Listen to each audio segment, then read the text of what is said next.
Assalamualaikum warahmatullahi wabarakatuh. Perkenalkan, nama saya Wahda Safira, NPM 719212792.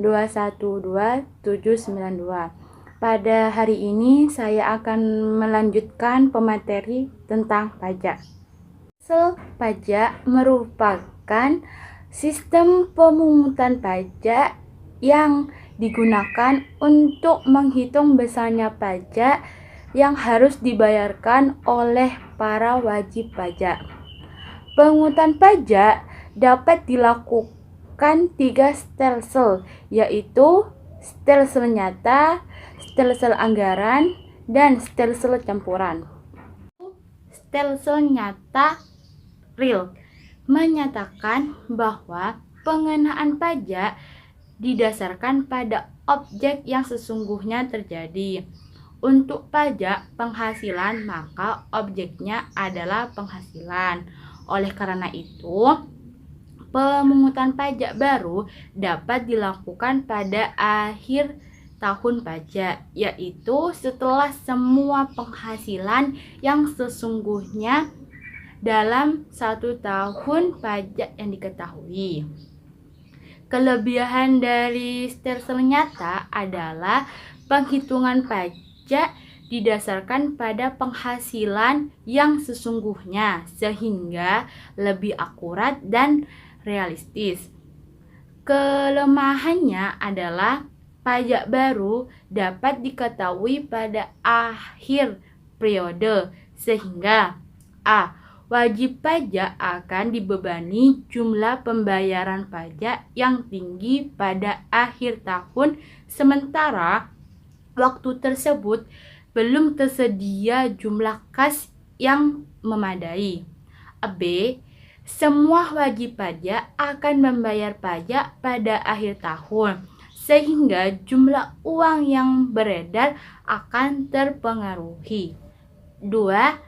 Stelsel anggapan fiktif menyatakan bahwa pengenaan pajak didasarkan pada suatu anggapan yang diatur oleh undang-undang. Kelebihan stelsel fiktif adalah dapat dibayar selama tahun berjalan tanpa harus menunggu sampai akhir tahun. Misalnya, pembayaran pajak dilakukan pada saat wajib pajak memperoleh penghasilan tinggi atau mungkin dapat diangsur dalam tahun perjalanan.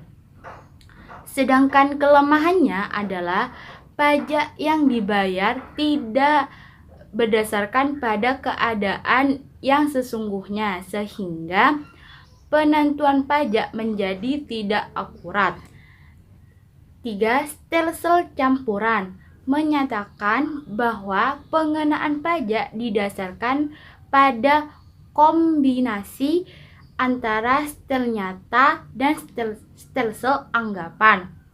Pada awal tahun, besarnya pajak dihitung berdasarkan suatu anggapan, kemudian pada akhir tahun, besarnya pajak dihitung berdasarkan keadaan yang sesungguhnya. Jika besarnya pajak berdasarkan keadaan sesungguhnya lebih besar daripada besar pajak menurut anggapan, wajib pajak harus membayar besar daripada tersebut. Sebaliknya, jika besarnya pajak sesungguhnya lebih kecil daripada besarnya pajak menurut anggapan, kelebihan tersebut dapat diminta kembali atau restitusi ataupun kompensasikan pada tahun-tahun berikutnya setelah diperhitungkan dengan hutang pajak yang lainnya. Asas pemungutan pajak. Ada 3 pemungutan pajak yang kerap dijadikan pedoman di dunia, yaitu 1. Asas tempat tinggal. Pemungutan pajak dilakukan berdasarkan domisili atau tempat tinggal seseorang. Kedua, asas kebangsaan.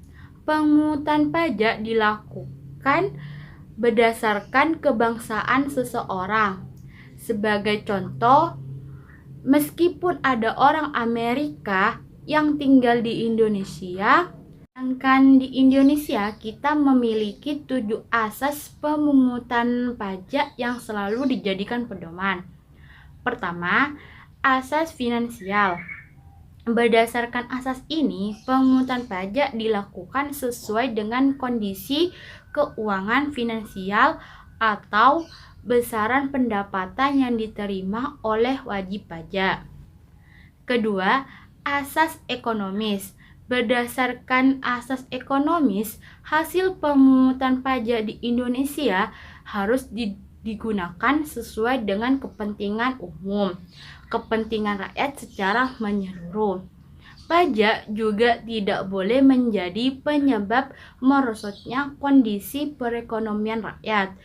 Bahkan dengan adanya pemanfaatan hasil pajak, diharapkan pemerintah bisa membangun negeri ini secara maksimal tanpa harus mendapatkan pembiayaan melalui skema seperti utang luar negeri.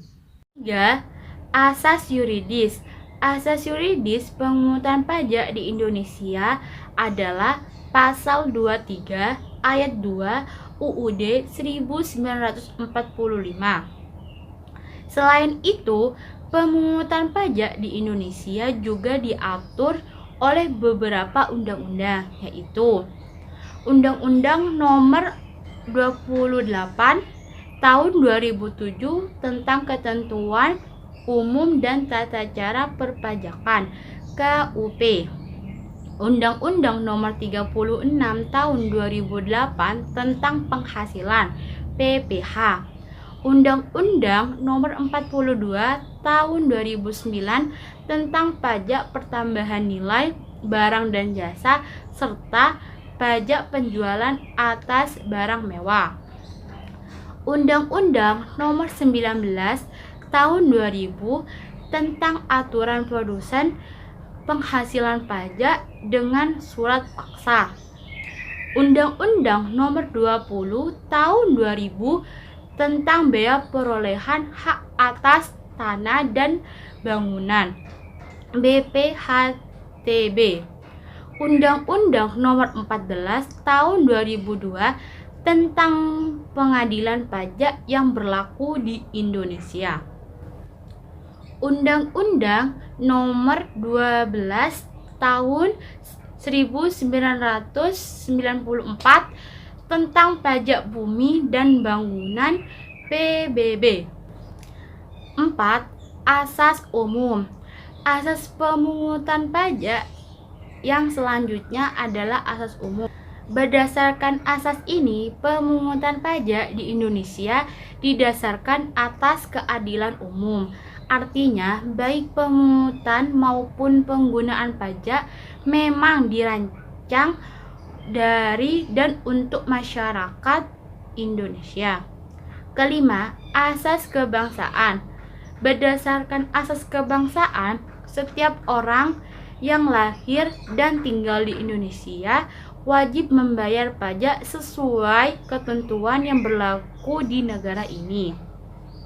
Berdasarkan asas kebangsaan, warga asing yang tinggal berada di Indonesia selama lebih dari 12 bulan tanpa pernah sekalipun meninggalkan negara ini wajib dikenai pajak selama penghasilan yang mereka dapatkan bersumber dari Indonesia. 6. Asas sumber. Asas sumber merupakan pemungutan pajak dengan tempat perusahaan berdiri atau tempat tinggal yang wajib pajak. Jadi, pajak yang dipungut di Indonesia hanya diberlakukan untuk orang yang tinggal dan bekerja di Indonesia. 7. Asas wilayah. Asas ini berlaku berdasarkan wilayah tempat tinggal wajib pajak.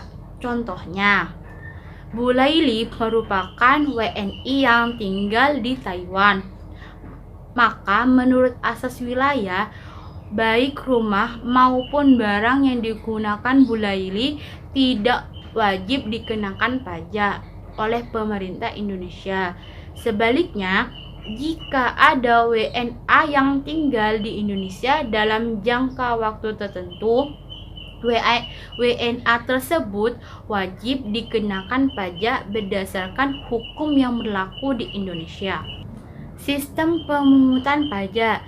Sistem pemungutan pajak merupakan sebuah mekanisme yang digunakan untuk menghitung besarnya pajak yang harus dibayar wajib pajak ke negara. Di Indonesia berlaku 3 jenis sistem pemungutan pajak, yakni Self Assessment System. Self Assessment System merupakan pemungutan pajak yang membebankan penentuan besar pajak yang berlaku dibayarkan oleh wajib pajak yang bersangkutan. Dengan kata lain, wajib pajak merupakan pihak yang berperan aktif dalam menghitung, membayar, dan melaporkan besaran pajak ke kantor pelayanan pajak KPP atau melalui sistem administrasi online yang sudah dibuat oleh pemerintah. Ciri sistem pemungutan pajak self assessment. Penentuan besaran pajak terutang dilakukan oleh wajib pajak itu sendiri. Wajib pajak berperan aktif dalam menuntaskan kewajiban pajak melalui dari menghitung, membayar, hingga melaporkan pajak. Pemerintah tidak perlu mengeluarkan surat ketetapan pajak kecuali jika wajib pajak telat melapor, telat membayar pajak terutang, atau terdapat pajak yang seharusnya wajib pajak bayarkan namun tidak dibayarkan. Official Assessment System. Official Assessment System merupakan sistem pemungutan pajak yang membebankan wewenang untuk menentukan besaran pajak terutang pada fiskus atau aparat perpajakan sebagai pemungut pajak. Dalam sistem ini, pemungutan pajak official assessment wajib dapat bersifat pasif dan pajak ini terutang baru ada setelah dikeluarkannya surat ketetapan pajak oleh fiskus. Ciri-ciri sistem perpajakan official assessment, besarnya pajak terutang dihitung oleh petugas pajak. Wajib pajak sifatnya pasif dalam perhitungan pajak mereka. Pajak terutang ada setelah petugas pajak menghitung pajak yang terutang dan menerbitkan surat ketetapan pajak. Pemerintah memiliki hak penuh dalam menentukan besaran pajak yang wajib dibayarkan. Withholding System. Pada withholding system, besaran pajak dihitung oleh pajak ketiga yang bukan wajib pajak dan bukan juga aparat pajak atau fiskus. Contohnya, withholding system adalah pemotongan penghasilan karyawan yang dilakukan oleh bendahara instansi terkait. Jadi, karyawan tidak perlu lagi pergi ke KPP atau membayar pajak tersebut.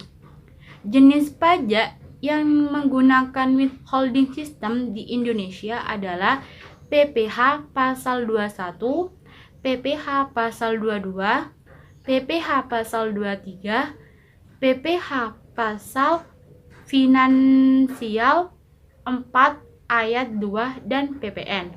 Pemungutan pajak. Hambatan pemungutan pajak dapat dikelompokkan menjadi 1. Perlawanan pasif.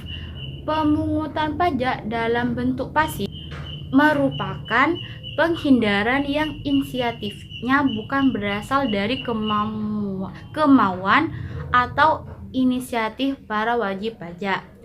Umumnya, masyarakat tidak melakukan suatu upaya yang sistematis untuk menghindar dari kewajiban, tidak melakukan suatu upaya yang sistematik untuk menghindari dari kewajiban pajak sehingga menghambat penerimaan negara, tetapi lebih dikarenakan oleh kebiasaan-kebiasaan, keadaan sosial, dan struktur ekonomi masyarakat. Tingkat minoritas dan intelektualitas yang berlaku dalam masyarakat atau dikarenakan adanya teknik pemungutan atau sistem administrasi, penerapan hukum, dan pengawasan perpajakan yang longgar atau kurang baik, sehingga mempengaruhi tingkat kesadaran dan kepatuhan dalam membayar pajak. A. Struktur ekonomi. Suatu negara mempengaruhi pemungutan pajak di negara tersebut. B. Perkembangan moral dan intelektual penduduk, yaitu perlawanan pasif yang timbul dari lemahnya sistem kontrol yang dilakukan oleh fiskus atau karena objek dari pajak itu sendiri yang sulit untuk dikontrol. 2. Perlawanan aktif adalah perlawanan yang inisiatifnya berasal dari wajib pajak itu sendiri melalui serangkaian upaya yang sistematif secara langsung bertujuan untuk menghindar pajak atau mengurangi kewajiban pajak yang semestinya harus dibayarkan berupa tindakan cara-cara tertentu untuk mengurangi, menggelapkan, menyeludupkan, dan menghilangkan beban pajak yang seharusnya dibayar, sehingga mengakibatkan berkurangnya penerimaan pajak negara. Sejenis penghindaran aktif yaitu antara lain: 1. Penggelapan pajak, yaitu tindakan penggelapan atau pengelakan pajak yang bertujuan untuk menghilangkan dan mengurangi jumlah kewajiban membayar pajak dari yang seharusnya terutang yang dilakukan secara melawan hukum, melanggar peraturan perundang-undangan perpajakan. Kedua, kejahatan pajak. Termasuk dalam pengertian kejahatan pajak adalah penggelapan dan penyeludupan pajak, yaitu upaya-upaya pengelakan dari WP baik secara sengaja maupun tidak sengaja. Sekian dari saya penjelasan tentang pajak. Mohon maaf bila ada tutur kata saya yang kurang baik, saya mohon maaf sebesar-besarnya. Saya mengucapkan terima kasih. Wassalamualaikum warahmatullahi wabarakatuh.